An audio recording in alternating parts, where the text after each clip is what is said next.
Sabi ng iba, hindi pwedeng isain ang Saging. Saging kay John. Saging. Ang lengguwahe ng bagda, makinig para makaunawa, hindi para makapagsalita. Maging bihasa sa ating wikang Pilipino. Maging bihasa sa winigitan ng ating... Dami dahon, no? Wow, dami.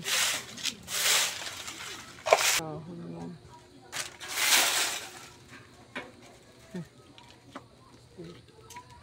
Ang dami. Isang buwan kami hindi nakauwi. Isang buwan kasi kami hindi nakauwi. Lagi nandun ako sa Manila. Ayun, oh. Malunggay. Oh, nabuhay pa to, oh. Ayun. Oh, malalaki na yung silihan, oh. Oh.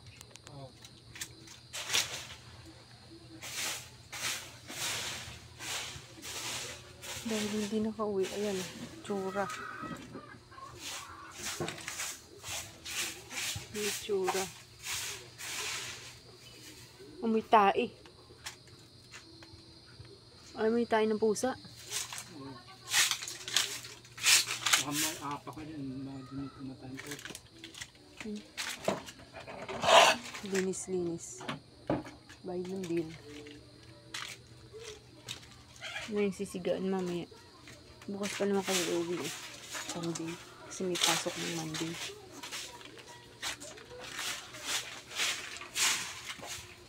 Linis si boss. May ano na lang gagamba. Guys, nakikita niyo yun. Yan ang gagamba. Pati mukha ko may gagamba na. Gagamba.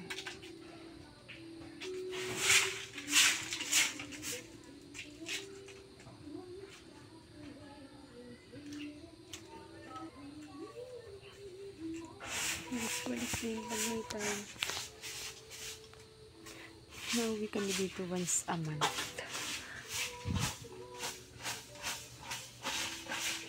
Kukunin yung bill, linis, ganyan.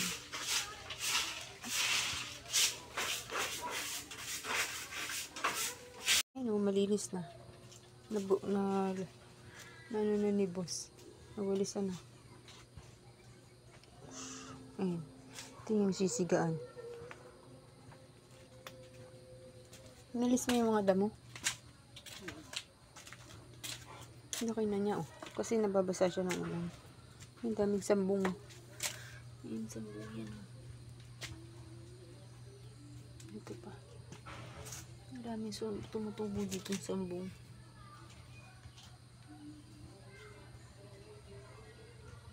Ang dami na uling ganyan.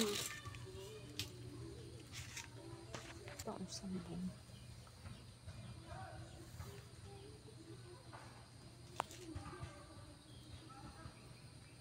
Taas na niya, oh.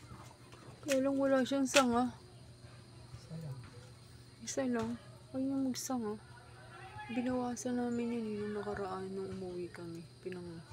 Nilagay namin doon sa sinigang. Kaya lang wala siyang sanga. Ang laki ng sili, oh. Laki ng sili. Wow. Sana lang tumuloy siya paglaki. Ano pa. Susunod. Dapat pag uwi namin, mas malaki na yan.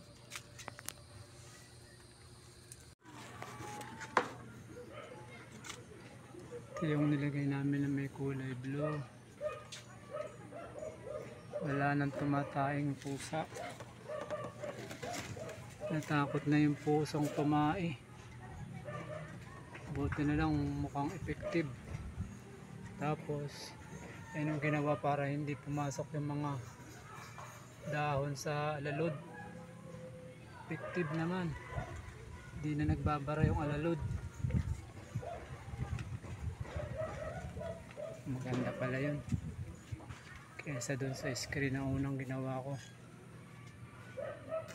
Tapos itong nga may kulay blue na to. Dati tayo ng tayang pusa dito sa bubong eh. Ngayon hindi na. Wala nang tae. Malinis na.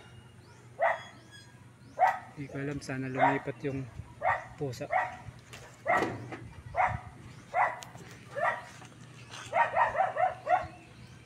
Wala nang tae. Wala nang tae din sa bubong. Malinis na.